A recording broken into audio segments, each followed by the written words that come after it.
semuanya, selamat hari Jumat. Gimana kabarnya? Mudah-mudahan semua dalam keadaan sehat, baik hati. Baik semua ya, dan baik hati tentunya. Saya Kak Ros, siap menemani Anda di acara Rumpi No Secret. Hari ini ditemani Daniel pojok sana yang lagi ngeping dia ya. Dan tentunya sudah ada beberapa bintang tamu yang hadir untuk berbagi ceritanya. Tapi kita mau jog dulu untuk membahas apa sih yang lagi ramai diperbincangkan. Aduh, udah lama nih aku nggak di Indonesia ya. Ramai apa sih? Salah satunya yang ramai itu untuk hal-hal yang datang dari dunia nyata maupun dari dunia maya. Oke, kita bahas yang dari dunia nyata yang kemudian diklarifikasi di dunia maya, yaitu masih seputar pembebasannya Tubagus Jodi. Tubagus Jodi ini adalah yang waktu itu mengendarai mobil yang menewaskan Vanessa Angel dan Bibi, begitu ya. Ini dari vonis hukuman 5 tahun kan dikurangi, dapat remisi sehingga menjadi 2,5 tahun. Setelah bebas, kemudian dia langsung mengunjungi berziarah ke makamnya Bibi dan Vanessa.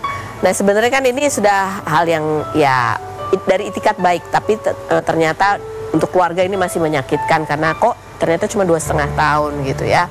Baik keluarga Pak Dodi, baru kali ini nih keluarga Pak Dodi dan keluarga Haji Faisal kompak ya. Kompak sama-sama kesel sama Jodi.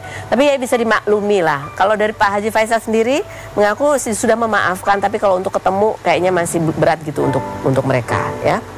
Ini kemarin Pak Haji Faisal juga mengaku mengusir Jodi saat datang ke rumahnya untuk minta maaf, dan ini diklarifikasi di postingannya Haji Faisal. Coba kita baca ya. Ini, aduh, assalamualaikum, maaf sudah terjadi kegaduhan beberapa hari ini di sebagian media sosial masalah saya dengan Jodi. Padahal bagi kami rasanya sudah tidak ada masalah yang dengan Jodi lagi. 11 hari setelah kejadian tragis meninggalnya anak menantu saya, orang tuanya Jodi datang minta maaf. Sudah kami maafkan, kamu tidak dendam, nuntut atas keputusan ini. Semuanya kami, tutupannya apa sih ini ada? Istri saya shock, tapi tiba-tiba datang ya, gitu ya.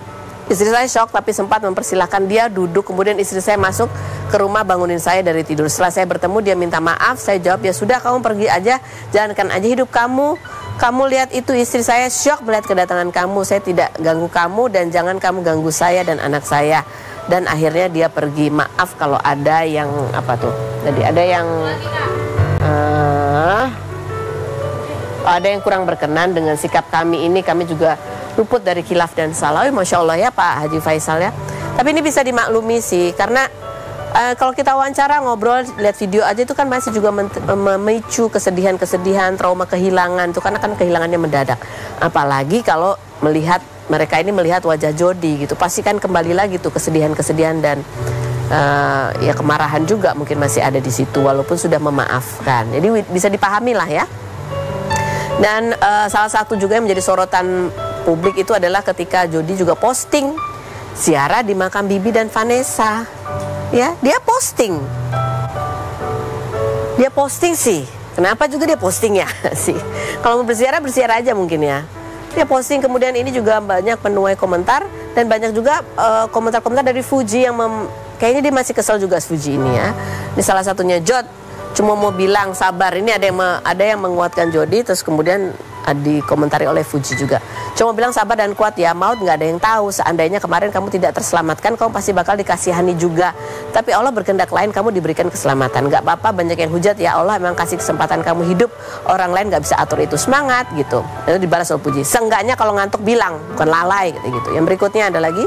Bukan salahnya Jodi, Vanessa dan Bibi meninggal. Kesalahannya cuma bawa mobil ngebut dalam keadaan mengantuk. Nah, itu bukan cuman ya. Membawa mobil ngebut dalam keadaan mengantuk itu bukan cuman. Iya, ya memang kalau kecelakaan itu ya kita nggak pernah ada yang tahu. Tapi mengendara itu adalah sebuah tanggung jawab. Jadi kalau dalam mengantuk, apalagi ngebut melampaui batas kecepatan yang ditentukan, ya itu adalah kesalahan.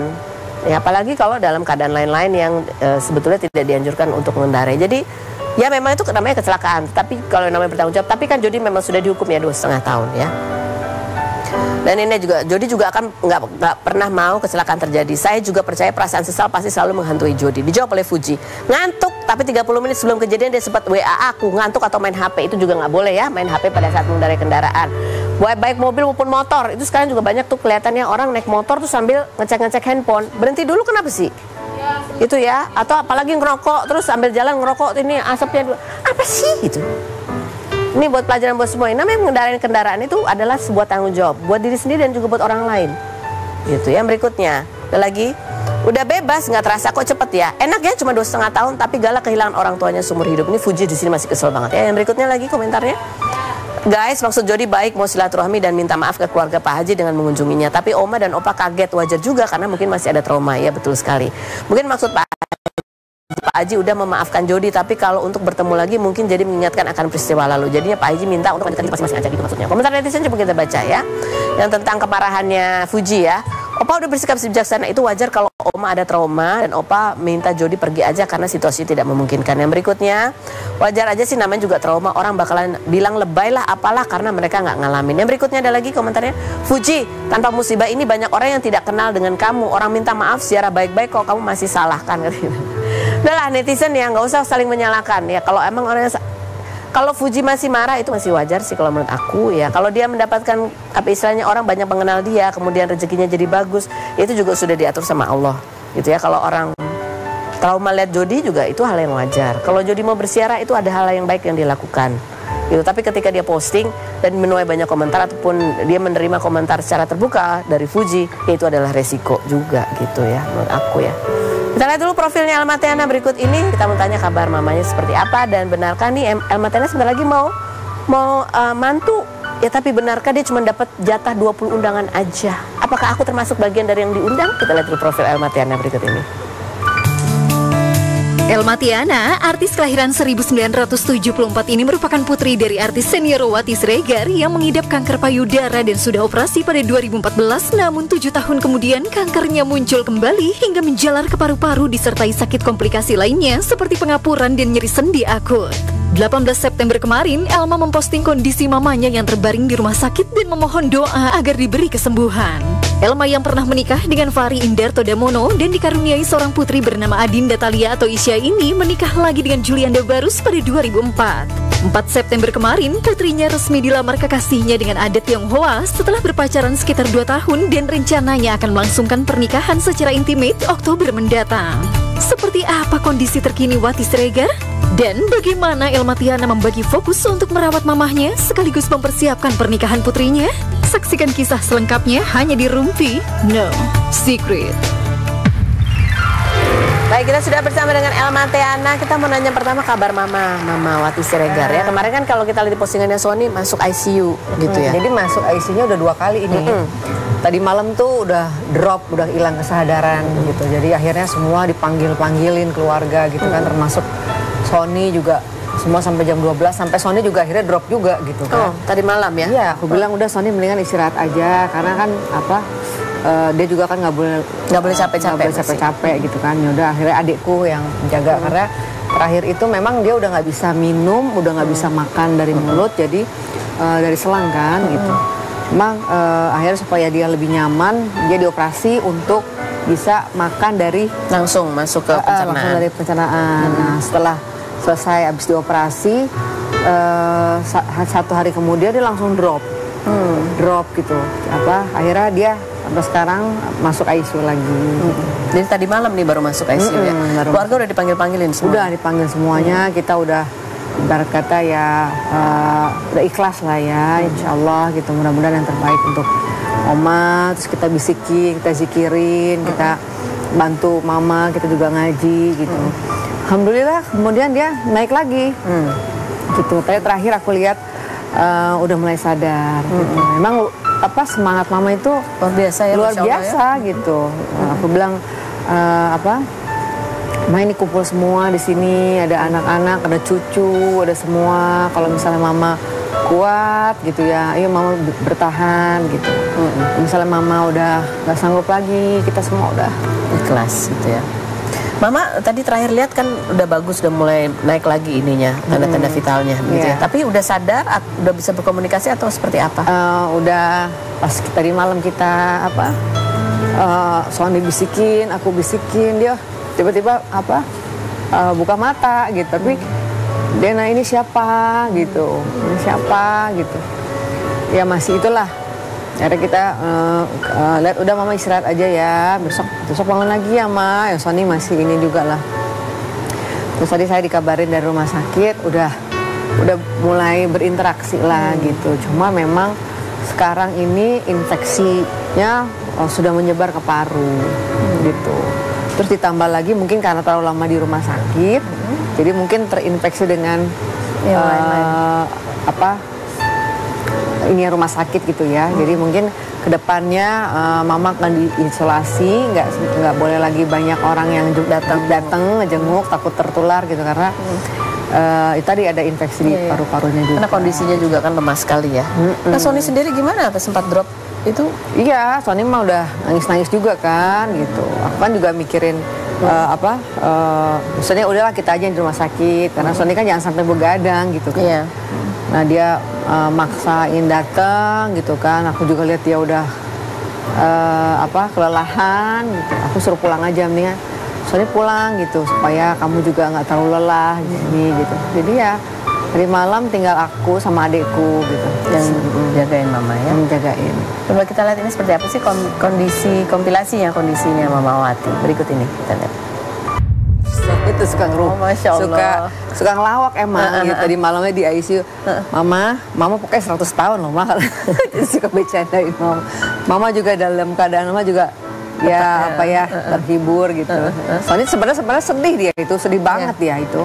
Cuman dia nggak mau menunjukkan kesedihannya gitu sama Mama, pengen semangat. Mama kan kemarin-kemarin juga kan mengatakan ya nggak pengen juga gitu dirawat di rumah sakit. Tapi iya, jadi terakhir tuh di rumah aku kan. Tetap Mama mau pulang dulu. Mama nggak mau ngerepotin, nanti takutnya meninggal di rumah Elma. Jadi Mama mau di rumah aja. Kalau di rumah kan nanti banyak tetangga. Masih mikirin gitu. Masih mikirin temen-temennya nanti gimana. Kalau di rumah Elma ntar jadi ngerepotin. Aku bilang kalau di rumah aku kan juga rumah sendiri. Aku bilang gitu kan, rumah anaknya Mama juga. Aku bilang gitu kan. Nah terus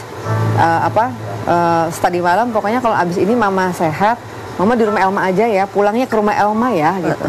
Terus udah mau. Nah terakhir Sony datang itu memang Mama udah nggak bisa makan minum, udah 2 hari dia nggak makan nggak minum. Kita sebagai anak-anak khawatir kan. Akhirnya Mama kita paksa untuk bisa ke rumah sakit, minimal dia bisa makan dari hidung gitu kan dari. Ya sudah kita ngelihat di rumah sakit udah seminggu gitu mungkin dia kesakitan. Akhirnya kita berembuk keluarga gimana kalau kita pindahin aja ke perut supaya Mama lebih nyaman gitu. Jadi dibawa ke rumah sakit itu karena sudah tidak bisa, udah nggak bisa makan ya. Baik. Ini kan di tengah ya Mama lagi sakit, kamu mesti ngerawat Mama sakit, kamu juga mesti mempersiapkan ini anak kamu kemarin tunangan ya, selamat ya. Gitu ini Isya, aduh aku begini, Isya anaknya udah, wah aku udah tua ya. Kita lihat seperti apa sih momen tunangan Isya putri dari Elma Tiana berikut ini. Iya, aku tadi komentarnya kalau zaman dulu banget ini kita lihat sering banget Elma tuh diwawancara, ada sosok itu ya bapaknya Isya ya. Udah lihat lagi, baru lihat lagi gitu ya. Gimana kamu? Aduh, ini ya nggak kerasa ya Allah udah mau nikah gitu kan. Ya aku tuh saking sedihnya gitu kan. Jadi nempel mulu gitu, bentar-bentar, aduh anak bunda mau diambil orang, jadi kayak anak kecil, jadi bener-bener kayak dia ibunya aku anaknya. Kamu nempel jadi, terus, nempel terus gitu kan, sedih gitu. Anakku tuh pacarannya dia tuh nggak pernah pacaran yang dulu aku ingat tuh dia SMA ya pacaran kucingnya lucu-lucu kali ya anak-anak kayak gitu. Nah habis SMA gitu kan, terus udah gitu. Kalau nggak salah cuma 2 kali atau 3 kali baru ketemu. Jadi sama-sama introvert lah mereka ini berdua. Ya aku pikir kan tadinya cuma pacaran anak-anak ini karena di rumah terus juga gitu. Aisyahnya. Iya, jadi aku lebih banyak kan lihat anakku ini di rumah dibandingkan di luar. Jadi kalau misalnya datang tuh sambil buka laptop udah berdua-duaan. Jadi udah lama ini kenalnya dari SMA. Dari kalau nggak salah udah kuliah deh Isya. Udah kuliah. Waktu SMA tuh ada. Oh, ada lagi yang lain. Ini cuma kalau aku lihat nih pacaran yang kedua apa yang ketiga lah ini. Jadi nggak banyak ya? Banyak gitu. Nggak banyak. Ibunya kalau ibunya dulu? Kalau ibunya banyak. Terus gimana kamu gitu bilang dia mau tunangan gitu? Kamu interogasi nggak ini calon? Iya gitu. Apa pertanyaan penting atau pesan-pesan penting yang kamu berikan? Karena ini anak, aku bilang sama mantuku, aku bilang kamu harus bisa menggantikan aku sebagai ibunya yang kepengennya dia bisa berbakti kepada suaminya, bisa menjadi soleha untuk suaminya kelak gitu. Jadi Bunda ini menyerahkan Isya ke Ken, namanya Ken ya. Menyerahkan kepada Ken ini untuk menjadi istri yang solehah gitu. Buat kamu juga terutama gitu kan, dan berbakti kepada keluarga dan kamu tentunya. Jadi kamu harus benar-benar anak satu-satunya. Kalau misal ada anak kedua kan enak ya gitu. Maksudnya kalau ada yang nggak bener ada satunya gitu kan. Jadi tumpuan harapan banget gitu. Isya. Dan tolong agamanya juga nomor satu yang harus benar-benar di. Makanya aku bilang nanti kan aku udah terakhir ya, udah nggak ada semua kan, gitu. Anak semua udah pada nikah. Aku bilang nanti tolong harus ada pengajian sebulan sekali minimal. Itu di rumah Bunda pasangan-pasangan. Jadi untuk pasangan panjang, iya kan. Anak-anak muda sekarang kan kayaknya susah ya. Maksudnya nggak ada waktu untuk buat pengajian gitu. Jadi permintaan aku itu aja. Jadi kalau pada ini nikah semua, tolong nanti semuanya dibuat hajab dalam 1 bulan itu ada pengajian di rumah Bunda, semuanya bawa pasangan. Oh, pengajian suami istri gitu. Iya, suami istri. Bisa aja Bunda kalau mau ketemu anak gitu ya. Ini katanya anaknya sendiri pengennya intimate wedding aja, 200 undangan, ibu cuma dijatah 20 undangan. Karena memang anak-anak sekarang itu nggak kayak dulu. Kalau pesta kan maunya yang berapa ribu ya. Kalau dari dulu juga kayaknya nggak kayak gitu juga sih.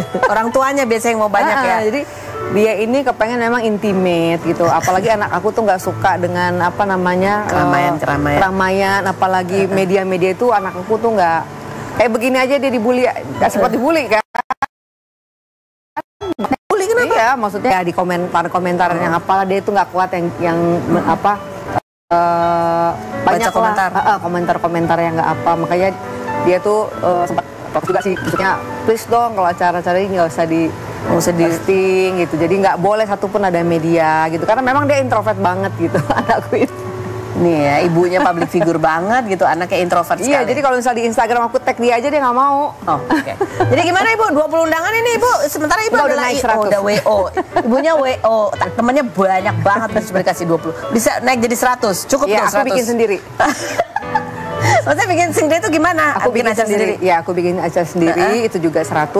Itu juga tetap nggak boleh lebih dari 100. Oh, udah anaknya gitu. Tapi setuju ya? Anaknya setuju gitu. Alhamdulillah. Jadi aku minta maaf banget pada teman-teman ya, mohon doanya aja gitu ya, mohon maaf karena permintaan anak. Untuk yang penting doanya kita semua kasih gitu. Kita panjatkan ya untuk Isya dan suaminya Ken nanti calon suaminya. Mudah-mudahan lancar ya Isya ya. Oke, baik, yang berikut ada Rangga Mula. Oke, kita mau tanya banyak hal tentang Rangga ya. Ini kemarin benarkah bahwa dia bulan apa tuh dia ketemu sama Morgan? 2022 setelah 9 tahun. Banyak nih yang mau kita tanya, termasuk juga koleksi labu-labuannya itu dia kok bisa banyak sih? Ya FOMO atau apa gitu ya. Kita lihat dulu profil Rangga Mula berikut ini. Rangga Mula, artis kelahiran 1988 ini pernah menjadi anggota boyband Smith bersama Rafael Tan, Bisma, Ilham, Dika, Reza, dan Morgan pada 2010 dengan salah satu lagunya berjudul Cinta Cenat-Cenut. Namun pada 2013 Morgan keluar dan Smith sempat vakum. Rangga yang sempat dikritik karena tidak ikut membuat video perayaan 1 dekade Smash, padahal ada Morgan dalam video tersebut ini mengaku tidak ikut tanda tangan kontrak Smash pada 2020 karena sudah terikat kontrak lain sebelumnya dan masih menjalin hubungan baik dengan personil lainnya. Pria yang aktif di dunia modeling ini belakangan kerap membuat konten unboxing karakter mainan yang viral seperti Labubu, namun membantah disebut FOMO oleh netizen karena sejak 2008 Rangga sudah hobi mengkoleksi mainan seperti Trolls dari hasil gaji pertamanya. Benarkah Rangga akan bergabung dalam konser tunggal Smash seperti ajakan Bisma? Dan benarkah ia menghabiskan uang ratusan juta untuk membeli koleksi mainan? Saksikan kisah selengkapnya hanya di Rumpi No Secret. Baik, kita sudah. Terus di mana ya? Ini bonekanya gede-gede banget tapi aku ketutupan loh malah Bu. Astaga, aku biasanya lihatnya orang bawanya yang kecil-kecil gini untuk gantungan tas ya. Iya, back charm. Aku baru lihat secara langsung loh boneka yang segede ini. Kamu punya berapa ini? Ada banyak lah, Kak. Ini hanya sedikit. Yang segede-gede ini? Yang segede-gede ini ada kayak 6 apa 7 gitu. 6 atau 7, ini kau bawa 3. Nah, ini istimewanya apa tadi ditunjukin loh, ini istimewanya ya? Bisa muter matanya, Kak, sesuai dengan mood dia tuh kan. Oh ya ampun, ini harganya berapa kalau yang segede gini? Aku bingung, aku jatuh cinta. Oh ya ampun. Aku mau tidur. Ini ada dijual di sini. Di sini ada. Dijual. Cuman ngantri gitu belinya. Cuma ngantri, tapi memang ini kebetulan aku dapetinnya waktu tokonya belum buka di Indonesia. Oh, aku pikir tokonya masih tutup, kamu udah. Enggak. Jadi kamu beli di mana ini? Dari Cina. Ngantri juga di sana? Enggak, just tip. Oh, just tip, Kak. Naik berapa kali lipat kalau just tip? Kayaknya cuma 2 kali lipat. Oh, 2 kali deh. lipat aja. Iya. Nah, kalau ini juga katanya istimewa karena nggak ada di. Iya, ini juga memang nggak ada tokonya. Dia harus memang khusus spesial di Cina gitu loh. Jadi kayak Disneyland-nya Pop Mart, namanya Popland. Dia cuma eksklusif merchandise-nya dijual di sana. Di Cina. Nah, ini untuk di negara-negara lain ada juga nggak yang spesial hanya ada di negara itu, di negara itu? Nggak. Biasanya mereka mengeluarkan special edition memang ada. Di Singapura ada, di Thailand ada. Di Indonesia mungkin karena baru buka, mungkin segera kali ya. Segera punya. Jadi kamu punya yang special edition ada berapa selain ini? Selain ini ada 1 atau 2 lagi lah di rumah. 1 atau berapa sih harganya ini? Sebenarnya harga retailnya tuh terbilang cukup murah sih, Kak. lebih enteng ya? Karena boneka kan. Oh iya, dia nggak ada ininya ya? Mukanya bukan vinil. Oh, oke. Range-nya tuh dari 240-an sampai 2,8 harga retailnya. Tapi kan harga resellnya yang berkali-kali lipat karena dapetinnya susah. Jadi gitu. ini collector edition gitu ya, baratnya? Ya exclusive merchandise sih Exclusive dibilangnya. merchandise. Ada yang udah ditawar orang nggak dari kamu?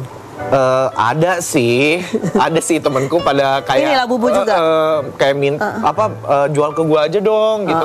Sedangkan kan aku memang koleksinya nggak ada yang double, memang satu-satu memang karena buat koleksi bukan buat jualan gitu. Kalau yang ini kan nggak pakai blind box ya ini ya? Yang blind box yang kecil-kecil, kalau yang gede nggak. Ini kamu belinya blind boxnya satu-satu atau satu box semua ada? Satu set. Jadi itu kamu nggak blind dong ya? Nggak blind, full box. dan ini kamu kan koleksi udah dari dulu ya, dari zaman Caki. Iya. Kalau untuk Labubu dari awal tahun, tapi kalau koleksi mainan udah lama banget sebenarnya. Dari umur? Dari kecil kayak mainan-mainan yang fast food itu loh, kan suka dapat mainan dari fast food dulu. Itu kamu beli tuh Happy ya itu yang happy itu. Terus? Itu emang koleksi dari kecil, terus dikumpulin sampai gede. Ya masih ada sih. Masih ada semua. Naruhnya di mana? Di gudang. Naruhnya di gudang. Terus apa yang koleksi yang kamu pajang selain ini apa? Chucky, Astro Boy, Trolls, ada juga. Dan kamu emang spesialis ya suka yang serem-serem mukanya ya? Iya, aku sukanya memang yang agak menyeramkan. Nah ini coba kita lihat, ini yang terakhir adalah Rangga ikutan antri special drop Labubu di Gandaria City waktu itu. Kita lihat yang berikut. Nah ini kan Labubu ini viral banget setelah dipakai sama Lisa Blackpink. Kamu juga koleksi itu karena Lisa Blackpink? Enggak, sebelum itu bahkan aku udah just tip dari luar. Sebelum Lisa Blackpink pakai? Sebelum Lisa Blackpink pakai memang aku kan memang suka karakter yang menyeramkan kan. Kamu bisa nemu-nemunya gitu, ada ini gitu? Kan suka lewat, mungkin karena aku suka search mainan di Instagram tuh suka muncul explore-nya mainan-mainan gitu. Jadi ini aslinya emang produk China ya? Aslinya memang produk China. Karena kan orang banyak yang ke Thailand apa segala ini China. Ya mungkin karena Lisa Blackpink kan dari Thailand. Jadi banyak orang Thailand yang akhirnya ya jadi terkenal di Thailand gitu. Nah kan kamu kemarin juga kan ikut ngantri katanya. Kok kamu ikut ngantri itu gimmick doang ya kamu ikut ngantri ya? Ngantri beneran, Kak. Kan kamu artis, masa ikut ngantri sih? Masa nggak ada yang tahu ini Rangga Mula ikut ngantri? Iya. Iya gitu deh, ntar gue dirujak, Kak. Kalau dapat privilege dirujak ya. Tapi memang ada beberapa yang memang aku ikutan antri, tapi antrinya tuh memang udah dapat tiket online, jadi nggak usah ngantri kayak maksudnya lama-lama random ngantri rebut-rebutan apa yang orang berantem kayak kemarin viral tuh. Akademi kayak begini dong. Ikut. Ya mungkin mostly kan dijual lagi ya, Kak. Karena value-nya lagi tinggi. Oh iya. Jadi ini yang ngantri rata-rata orang gede ya? Orang gede. Itu lihat aja fotonya, Kak. Orang gede semua, nggak ada anak kecil. Ya kemarin juga ada Via Valen aku lihat fotonya, ya kan? Anaknya kecil. Terus di sekelilingnya tuh banyak Labubunya gitu. Ini sebenarnya suka, anaknya masih bayi banget ya. Masih suka ibunya kamu. Suka. Oke. Nah, akhirnya kamu katanya sekarang ya ini akhirnya kamu menjadi influencer mainan. Banyak akhirnya mainan-mainan yang mengendorse kamu. Iya, akhirnya setelah memang awalnya kan memang aku koleksi mainan tapi tidak pernah dibuat konten. Tapi akhirnya aku kayak di salah satu platform jadi fokusnya ke mainan. Nah, ternyata yang nontonnya lumayan banyak. Akhirnya banyak juga perusahaan mainan yang akhirnya menghubungi untuk mengajak kerjasama gitu. Berarti ini bisa menjadi cuan ya. Balik modal nggak itu? Lumayan, Kak. Oh iya? Aku juga mau unboxing. Ini kamu mau saingan sama Rafael ya? Kalau Rafael kan pakai ini apa tuh namanya? Seblak. Seblak. Sekarang kamu menjadi konten kreator mainan. Iya. Ya kalau menghasilkan kenapa enggak, Kak? Betul sekali sih. Nanti kita tanya-tanya lagi sama Rangga Mula ya berkaitan sama teman-teman Smash-nya. Selain berikut itu jangan kemana-mana, tetap di Rumpi. No Secret.